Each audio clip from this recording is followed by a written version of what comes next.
नमस्कार साथियों। पिछले वीडियो में अपन बात कर रहे थे सूक्ष्म जीव मित्र एवं शत्रु की। तो अपन ने देखा था कि सूक्ष्म जीव क्या होते हैं। वे जीव जिन्हें नग्न आंखों से नहीं देखा जा सकता सूक्ष्म जीव कहलाते हैं।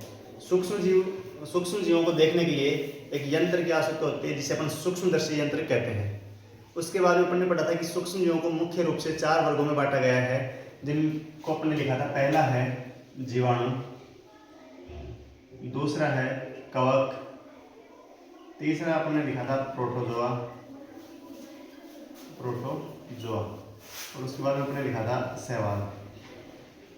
इन सभी के बारे में अपन ने सामान्य जानकारी बात कर ली थी। आज अपन बात करते हैं एक बार विषाणु, ये इनको इंग्लिश बोलते हैं वायरस। तो विषाणु और वायरस को सूक्ष्म जीवों के समूह में क्यों नहीं रखा गया है, तो इसके लिए अपन बात करें, विषाणु की बात करें तो विषाणु जो हैं वो होते तो सूक्ष्म जीव ही हैं, लेकिन वो इन सूक्ष्म जीवों से थोड़े भिन्न होते हैं। विषाणु जो हैं वो कोशिकाहीन होते हैं और उन्हें वो स्वतंत्र रूप से गुणन नहीं कर सकते। विषाणुओं को गुणन करने के लिए किसी जीवित कोशिका की आवश्यकता होती है, इसलिए विषाणुओं को सूक्ष्म जीवों के वर्ग से अलग रखा गया है। इसके बाद में अपन बात करें विषाणु से होने वाले रोगों की बात करें तो खांसी है, जुकाम है, इन्फ्लुएंजा है, पोलियो है, आदि जो रोग हैं ये विषाणु से होने वाले कुछ रोग हैं। इसके आगे अपन बात करें नेक्स्ट वीडियो में, नेक्स्ट पॉइंट पे, तो सूक्ष्म जीव कहाँ कहाँ रहते हैं। तो अपन ने कल भी बात की थी, आज अपन इसके आगे की बात करें तो सूक्ष्म जीव जो हैं बर्फीली सीत में रह सकते हैं, दलदल में रह सकते हैं, मरुस्थल में रह सकते हैं।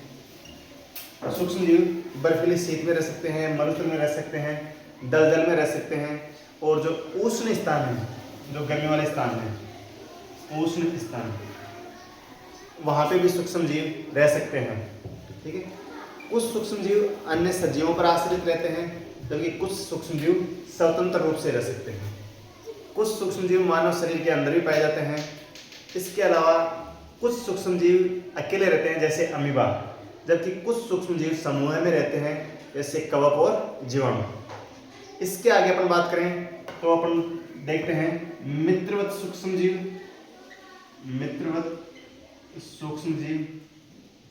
और हानिकारक सूक्ष्म जीव।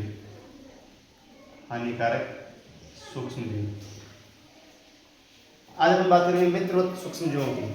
तो वे सूक्ष्म जीव जो हमारे लिए लाभदायक हैं उन्हें अपन कहते हैं मित्रवत सूक्ष्म जीव, और वे जीव जो हमारे लिए हानिकारक हैं, या वे सूक्ष्म जीव जो हमारे लिए हानिकारक हैं, वे कहलाते हैं हानिकारक सूक्ष्म जीव। तो सबसे पहले अपन ने जितनी बातें की इनको अपने बार नोट डाउन कर लेते हैं। तो अपन बात करें विषाणु की, इसको लिखते हैं पहले, विषाणु है वायरस, विषाणु या इंग्लिश बोलते हैं इसको वायरस। इसमें अपन लिखें विषाणु होते तो सूक्ष्म जीव ही हैं, लेकिन ये अन्य सूक्ष्म जीवों से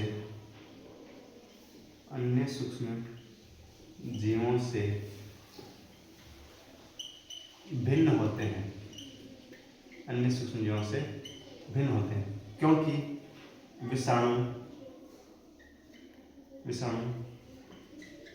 कोशिकाहीन होते हैं। ये स्वतंत्र रूप से गुणन नहीं कर सकते। इन्हें गुणन करने के लिए किसी जीवित कोशिका की आवश्यकता होती है। इन्हें गुणन के लिए किसी जीवित कोशिका की आवश्यकता होती है। इन्हें गुणन के लिए किसी जीवित कोशिका की आवश्यकता होती है। अब अपन विषाणु से होने वाले रोगों के उदाहरण देखें विषाणु से होने वाले रोग। विषाणु से होने वाले रोगों की अपन बात करें तो खांसी जुकाम,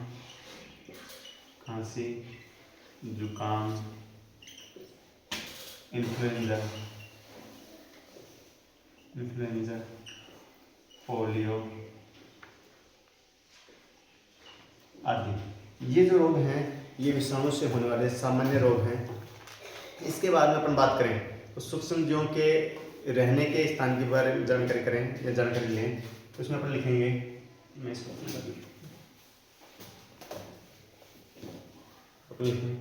कुछ सूक्ष्म जीव बर्फीली शीत,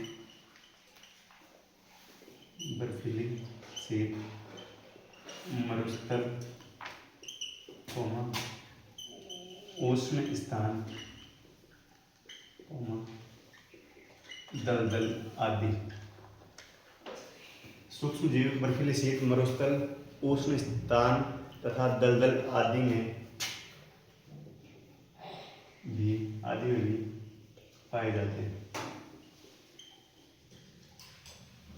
कुछ सूक्ष्म जीव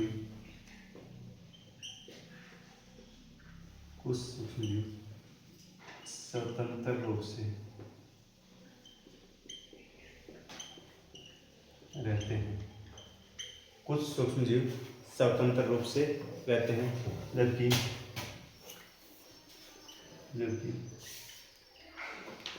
कुछ सूक्ष्म जीव दूसरे जीवों पर आश्रित रहते हैं। कुछ सूक्ष्म जीव स्वतंत्र रूप से रहते हैं जबकि कुछ सूक्ष्म जीव दूसरे जीवों पर आश्रित रहते हैं। इसके बाद में अपन बात करें मित्रवत सूक्ष्म जीव और हानिकारक सूक्ष्म जीवों की, तो इसको अपन लिखें पॉइंट है मित्रवत सूक्ष्म जीव।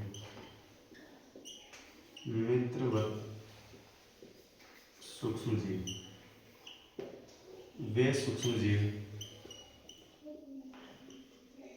जीव जो हमारे लिए लाभदायक है। मित्रवत सूक्ष्म जीव कहलाते हैं। अब मित्रवत सूक्ष्म जीव जो हैं वो मनुष्य के लिए लाभदायक हैं और कौन कौन से कार्यों में इनका उपयोग किया जाता है। तो सबसे पहला अपन लिखें तो दही एवं ब्रेड बनाना। दूसरा है इनका वाणिज्यिक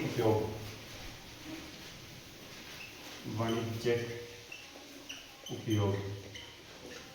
तीसरा मित्रवत सूक्ष्मजीवों को औषधीय निर्माण में भी काम में लेते हैं। अपन लिखें औषधीय निर्माण में। नंबर 4 की अपन बात करें तो है पर्यावरण का शुद्धिकरण करने के लिए सूक्ष्मजीवों का उपयोग किया जाता है। पर्यावरण का शुद्धिकरण करने के लिए। इसके बाद में अपन बात करें तो वैक्सीन में भी सूक्ष्मजीवों का उपयोग किया जा सकता है। अगला पॉइंट है वैक्सीन। और अंतिम बिंदु की बात करें तो मिट्टी की उर्वरता में वृद्धि के लिए भी सूक्ष्मजीवों का उपयोग किया जाता है। मिट्टी की उर्वरता में वृद्धि। तो मित्रवत सूक्ष्मजीवों का उपयोग जो है वो अपन इन 6 कार्यों में कर सकते हैं। सबसे पहला दही एवं ब्रेड बनाने में, दूसरा है वाणिज्यिक उपयोग में, तीसरा है औषधि निर्माण में, चौथा पॉइंट अपने लिखा है पर्यावरण का शुद्धिकरण करने में, 5वां पॉइंट अपने लिखा है वैक्सीन में, और छठा जो अंतिम बिंदु है वो है मिट्टी की उर्वरता में वृद्धि करने के लिए सूक्ष्मजीवों का उपयोग किया जाता है। अब अपन इसके पहले बिंदु की बात करें, दही एवं ब्रेड बनाना, इसको अपन पढ़ते हैं। पहला बिंदु है दही एवं ब्रेड बनाना। दही एवं ब्रेड बनाना, इस बिंदु की अपन बात करें तो सबसे पहले है कि अपने पास मैदा होती है। मैदा एक खाद्य पदार्थ है और कई प्रकार के खाद्य पदार्थ बनाने में अपन यीस्ट का उपयोग करते हैं। यीस्ट का उपयोग करते हैं। सबसे पहले अपन क्या करते हैं, जो मैदा होती है उसमें अपन यीस्ट पाउडर डालते हैं और फिर उसका अपन क्या बनाते हैं, घोल बनाते हैं। तो जब अपन घोल बनाते हैं तो मैदा में जो यीस्ट कोशिकाएं हैं वो क्या करती हैं, श्वसन करती हैं। और जब ये श्वसन करती हैं तो कौन सी गैस उत्पन्न करती हैं, कार्बन डाइऑक्साइड। तो जब मैदा में यीस्ट कोशिकाएं श्वसन करती हैं तो कार्बन डाइऑक्साइड गैस उत्पन्न होती है। और ये जो कार्बन डाइऑक्साइड गैस है ये गुथे हुए है मैदे में बुलबुलों के रूप में एकत्रित होकर, इकट्ठे होकर के और मैदे का क्या कर देती है, आयतन बढ़ा देती है। ठीक है। अब इसके बाद में अपन दूसरे एग्जाम्पल की बात करें तो दूध से दही बनाना। दूध से दही बनाना, तो दूध से दही कैसे बनता है, गुनगुने दूध में थोड़ा सा दही मिलाते हैं अपन, तो दही में क्या पाए जाते हैं, लैक्टोबैसिलस बैक्टीरिया पाए जाते हैं। लैक्टोबैसिलस नामक जीवाणु पाए जाते हैं जो दूध की शर्करा को लैक्टिक अम्ल में बदल देते हैं और दूध गाढ़ा होकर किसमें बदल जाता है, दही में बदल जाता है। इसके अलावा केक बनाने में, पेस्ट्री बनाने में, ब्रेड बनाने के लिए यीस्ट पाउडर का उपयोग करते हैं। और चावल के आटे का किण्वन यीस्ट एवं जीवाणु द्वारा भी किया जाता है। चावल के आटे में यीस्ट मिलाकर के अपन उससे क्या बनाते हैं, इडली एवं डोसा। इन सब चीज़ों को अपन लिखते हैं एक बार। पहला पॉइंट अपना ब्रेड एवं दही बनाना, तो अपन लिखते हैं कई प्रकार के खाद्य पदार्थ बनाने में यीस्ट का उपयोग किया जाता है। कई प्रकार के खाद्य पदार्थ बनाने में यीस्ट का उपयोग किया जाता है। अब इसकी अपन बात करें, मैदे में जब अपन यीस्ट डालते हैं तो यीस्ट कोशिकाएं क्या करती है, उसमें श्वसन करती हैं और जो कार्बन डाइऑक्साइड गैस है वो बुलबुलों के रूप में एकत्रित होकर मैदे में क्या कर देती है, आयतन बढ़ा देती है। ठीक है। तो इसको अपन लिखें आप आगे, तो इनका उपयोग केक,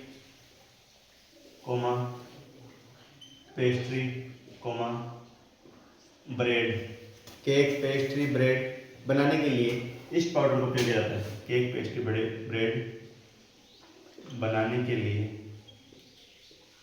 बनाने के लिए यीस्ट पाउडर का उपयोग किया जाता है। केक, पेस्ट्री, ब्रेड बनाने के लिए यीस्ट पाउडर का उपयोग किया जाता है। दूसरी अपन बात करें चावल के आटे का किण्वन। चावल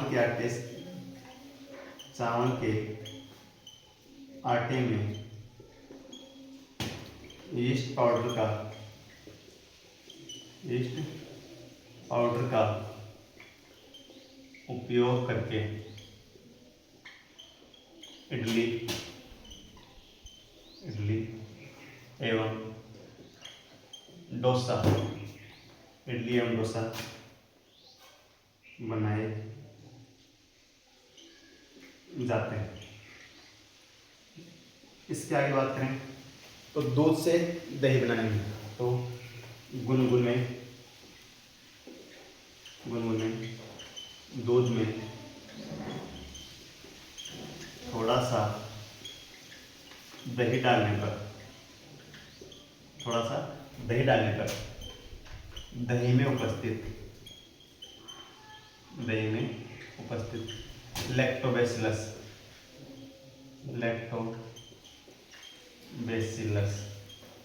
दही में गुनगुने दूध में थोड़ा सा दही डालने पर दही में उपस्थित लैक्टोबैसिलस नामक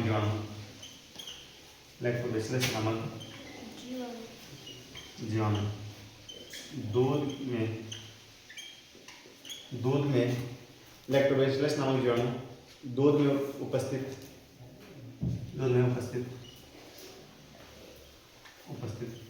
शर्करा को लैक्टिक अम्ल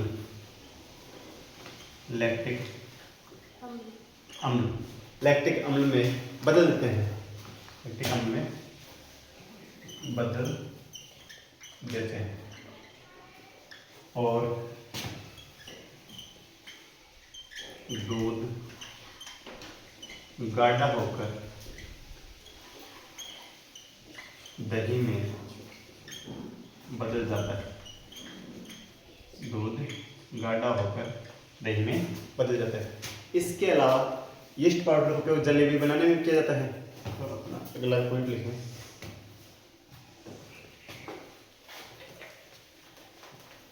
अगला पॉइंट है